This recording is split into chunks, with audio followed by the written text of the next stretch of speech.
a farm life, and it's not the best for. Good day and welcome to NAC TV's Coffee Chat.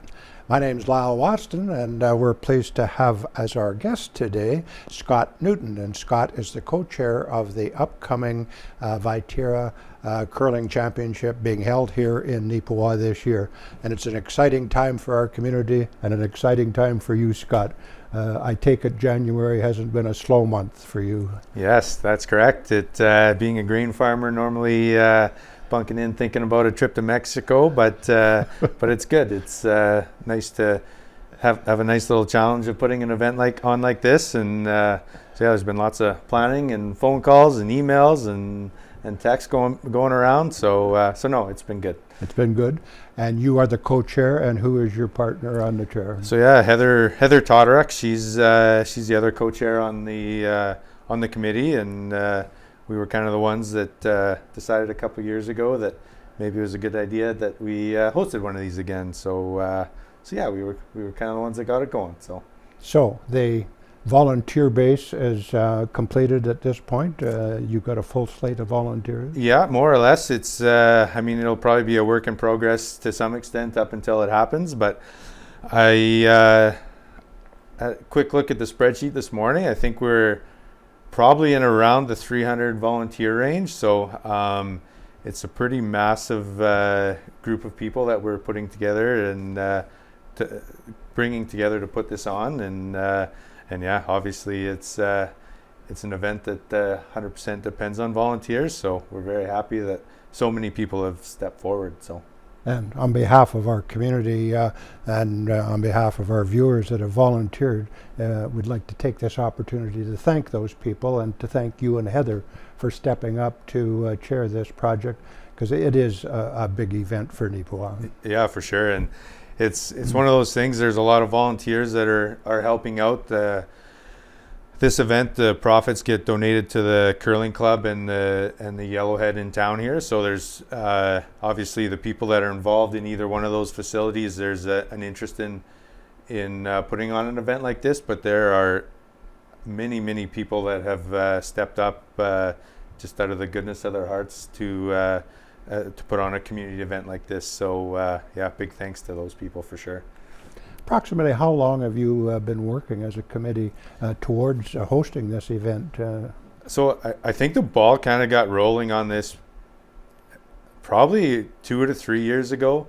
Obviously, COVID played a little bit of a role in it. I think it kind of started at a bonspiel with me opening my mouth thinking that, we should be hosting that event one of these times. And Heather kind of said, I'll step up and help you host it if we'll co-chair it. And I'm like, well, I'll put my money where my mouth is. And I think we got the final word about, it was just over a year ago that we would have got the final word that it's happening. And so yeah, it's our committees kind of got put together last spring, and that's when real planning got going. So well, it's an exciting event, and it's getting close. The dates are what of the actual curling championship? Yeah, so the first draw is on Wednesday, February the 8th. The curlers will be here on the 7th to do some practice, and we have a banquet for them. And then, so yeah, the curling will get going on the Wednesday morning on the 8th.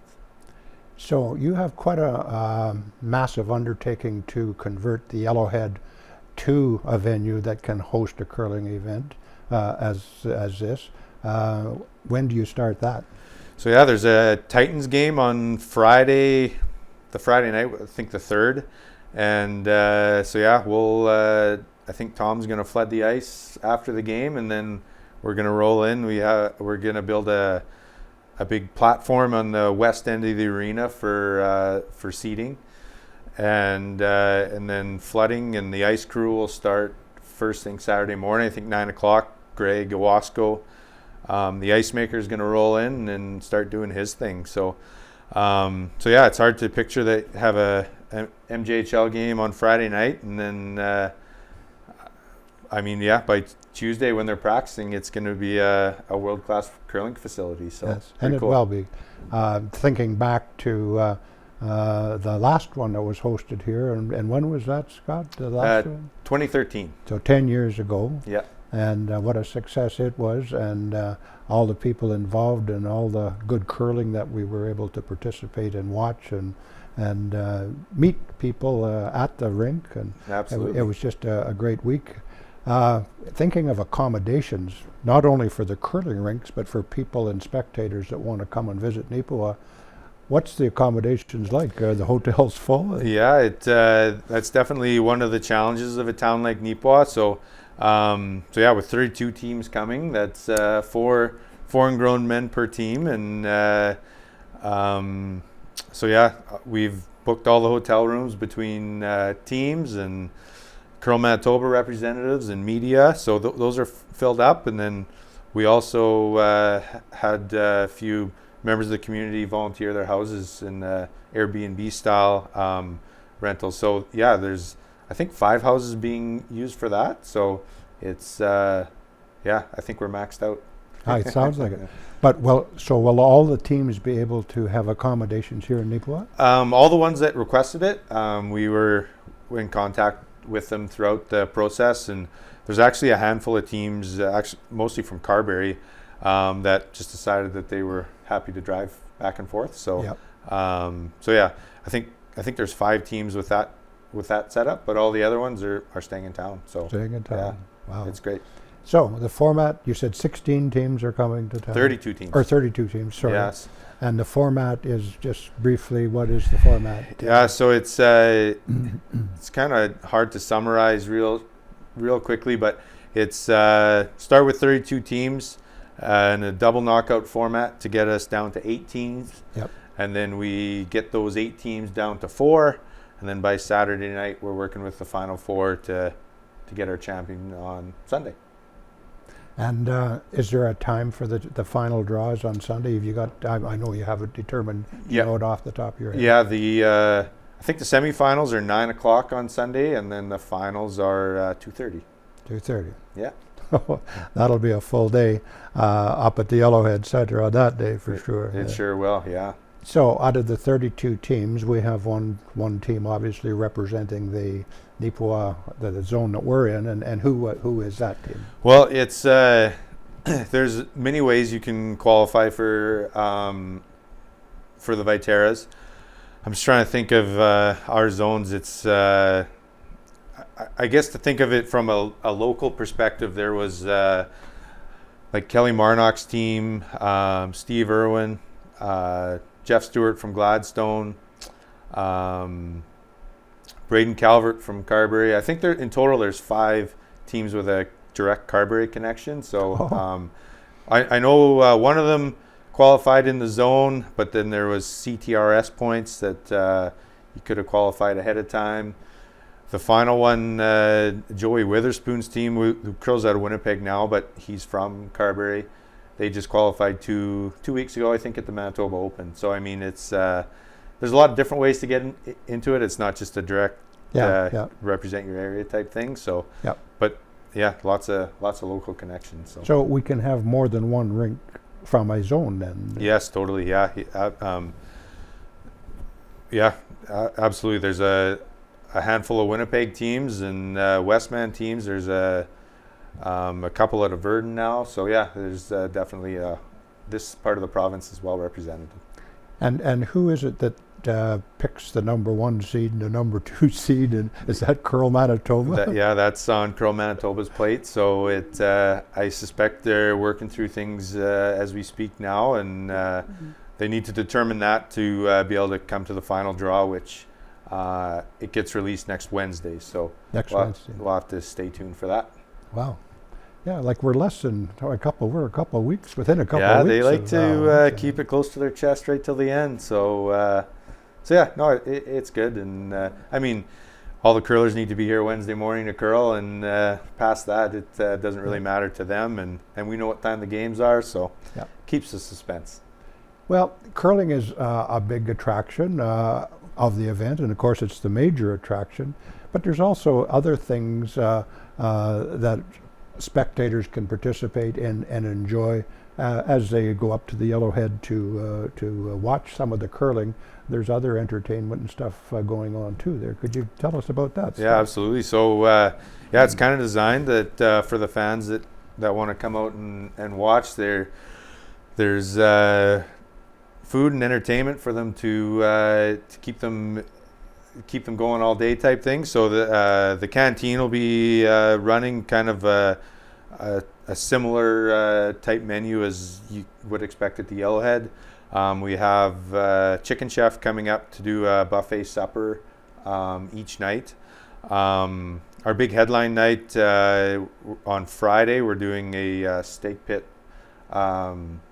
supper. So yeah, that's going to be a big attraction. I think we'll get a lot of people interested in coming up there. So to go along with the steak pit supper on Friday, we have a band coming, the Chris Scadini band. So yeah, pretty excited for that one. And then we're having another band back on Saturday called Crossfire. So yeah, a big list of things to do up there, and yeah, even for the fans that aren't curlers, there's definitely some socializing that can happen up there if that's what you choose to do. So aside from the fun food and fellowship, there's also a bar, and people can stop and yeah, that's right. So the Yellowhead Hall will be turned into the Sliders Lounge. So Sliders Lounge. Sliders Lounge. Yeah, it will be the classic curling bonspiel attraction, I'm sure. So it'll be lots of fun over there. I would like to make a suggestion, Scott, that I think it would be nice if you and Heather entertained and maybe sang a few songs or something on one of those evenings. I mean, I don't want to speak for Heather because she might, but I wouldn't bet on it. But maybe you might just have to come and find out. Have to come and find out. Well, okay. Aside from the format of the curling, is there particular days, or how do spectators find out the draws and who's curling? Are they all on a website now then? Yeah, so on Curl Manitoba's website, they'll have the official live scoring, and I think that's one of Lyle's jobs for the event is to keep scores updated. But we have a Facebook page going that will have updates throughout the event. But the best place will be to go to the Curl Manitoba website, and they have an official draw there with all the team personnel, so you can check to see who all is coming out and the draw. So that'll be the place to look. Now, if for some reason our viewers or can't make it up to watch the curling at the Yellowhead, but they still want to participate in watching the events and the different draws, there is a method that they can see. That's or right. They can watch. Yeah. So on Curl Manitoba's YouTube page, YouTube station, Big Day Media is coming in to live stream the event. So I think the easiest way to get to it is through the Curl Manitoba website. But yeah, you can check the games out live there, and if you're unable to make it up, it's a great way to check out the curling. So. Yes. And I believe that NAC TV is also going to hook into that streamline of Curl Manitoba, so you'll probably be able to pick it up on the NAC TV YouTube streamlining too. So there are a couple opportunities there to watch the curling if you can't make it up to the Yellowhead. Well, we've covered a little bit of the events. We've covered some of the entertainment factors, and I'm wondering, is there something that we've missed, Scott, that you would like to share with our viewers? And the one event that I forgot to highlight was kind of the kickoff to the event, which happens Tuesday night. So we have a banquet that we put on for the players, and following the banquet, we're hosting a Calcutta. So we're going to have a live auctioneer to put it on, and so it's kind of just a classic curling bonspiel Calcutta, but yep. That'll be a little bit of fun. That if that's interests you at all, it could be some fun. but yeah, we're pretty lucky to be able to put on an event like this. There's some world-class curlers here. I think Team Dunstone and Carruthers are both ranked in I think they're both in the top 5. Don't quote me on that, but I think they're in the top 5 in Canada. So I mean, some pretty elite curlers that are going to be in Nipawin. So be a pretty good opportunity to come and see the sport. Yes. Well, and it's worthwhile supporting too. If you're not a regular curling fan, I think there's a lot of fun and opportunity to go up and participate in other things too, but also enjoy some curling, and you might find you really like it. Absolutely. and again, all the profits go to the.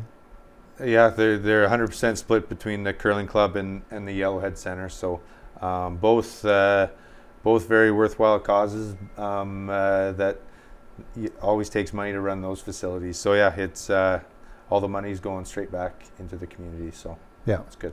Well, it is.